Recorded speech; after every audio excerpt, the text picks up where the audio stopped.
Yeah, I pulled another one.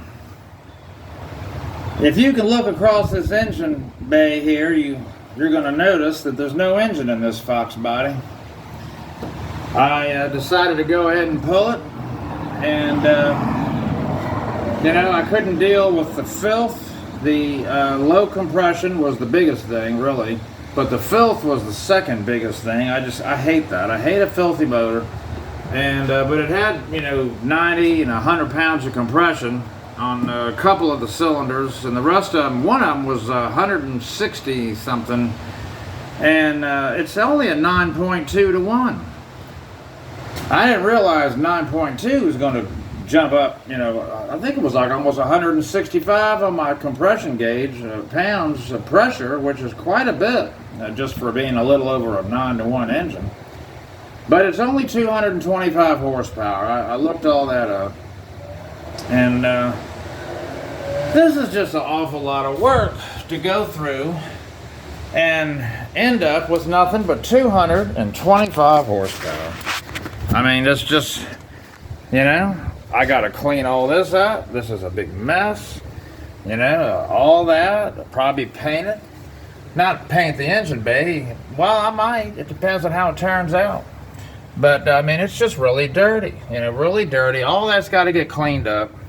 It's just a big old mess, It looks like this car was maroon at one, brand new, not at one time, I meant to say factory. But I don't know, because I don't think this hood, being a 2-inch cowl, that's not factory. And it looks like that. Anyway, somebody did a pretty good job. Probably 15 years ago, they did all this. So, yeah, pretty good. So, but it's just a lot of work. And here's the motor. Here's the engine. Here's the 302 right there. And it is filthy as it can be. So 225 horsepower, and I'm going to go through all this work and money and end up with not much better than when I drove it home. I mean, I'm sure it'd run better than that because it was sick, but it's not going to do much. I had a 5.0 Mustang, pretty well stock, and it just, look at that filth, boy.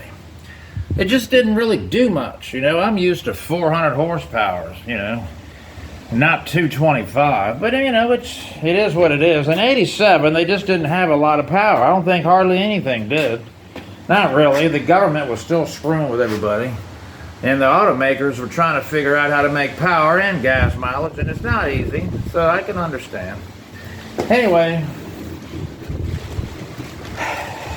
this shorty headers, I don't think I'm going to reuse those. I read that they're not really power adders by much over the stock. I mean, they're probably a little better than the stock ones, but I think I'm going to be selling those and go with the long tube headers. It was a real pain getting those bell housing bolts. It was real tight in there, real tight, and it just wasn't fun. It was actual work, quite a bit of work. I didn't have a good time with all that. So, but anyway, this thing's only got, well, by looking at this nice interior, I thought maybe the speedometer is right. And the speedometer says, here's my flashlight. But I don't believe the speedometer because it can't be right.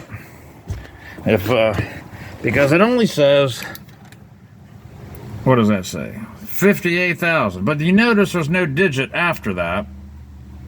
But look how nice the instruments look. And, I thought maybe the car is 58,000 miles.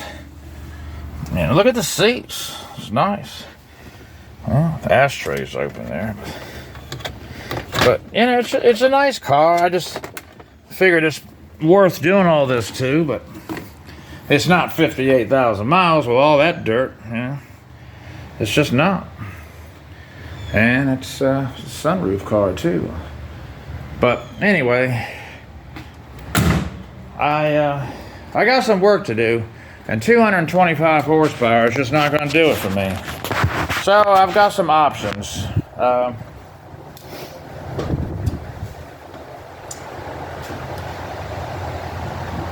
don't think I'm going to go back with speed density, because I'm condemned to 225 horsepower after all this work. I just can't bring myself to do it.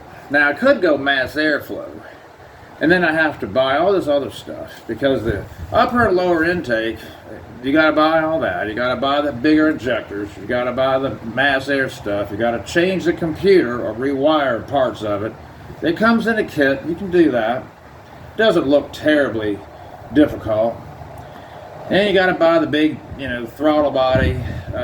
There's a lot of stuff, and then I'm not really a computer whiz, let's face it. I'm more of a double pumper, old school hot rod kind of stuff. And, I know a little bit about this stuff, the computers, and I understand, but I think I'm going to end up going back to just a double pumper Holly with some kind of a decent sounding camshaft, because you can't even put a cam in it with speed density. You got to pretty much use the same one that was in it, or the same spec cam, or you'll have all kinds of idle problems because it runs off a vacuum. And when you put a big old cam in it, you lose a lot of vacuum, and then the speed density computer stuff is like, oh, what's this? What's going on here? So then you have all kinds of, it just doesn't work. It even says, many times you look at camshafts for these things and it says not for speed density. So, that's what I'm saying. Unfortunately, the speed density stuff is just a nightmare if you want to soup it up. It's not going to work too good. So the easiest thing is just change it over to a full barrel, regulate the fuel pressure down, don't use the computer for your distributor. I had one of my 5.0 Mustangs, I think I had a Mallory Unilight, which is totally independent of the rest of the car. It had its own brain. It was an excellent setup. It ran, the coil and the distributor were independent of the car. It didn't know what it was in. It just ran that little engine, that 302, and it did a good job. Now they don't make them. Can you believe it? That's what I really want, is another Mallory Unilight for a Ford for the 302, but I don't know. I have to see what's available, but can't use the car onboard computer for any of that. It just neighbor waving at me. So anyway, if you feel like hanging around another journey, I'll bring you through, because I am going to go through that engine, and I'm going to change the heads, put a cam in it, and intake and carburetor, and I'd like some input on what you guys think. How would you go about it? Because I don't know everything, but I'm always dabbling in it for the last 40 years. Alright, y'all. Please like and subscribe. I'll keep them coming. I'll talk to y'all later.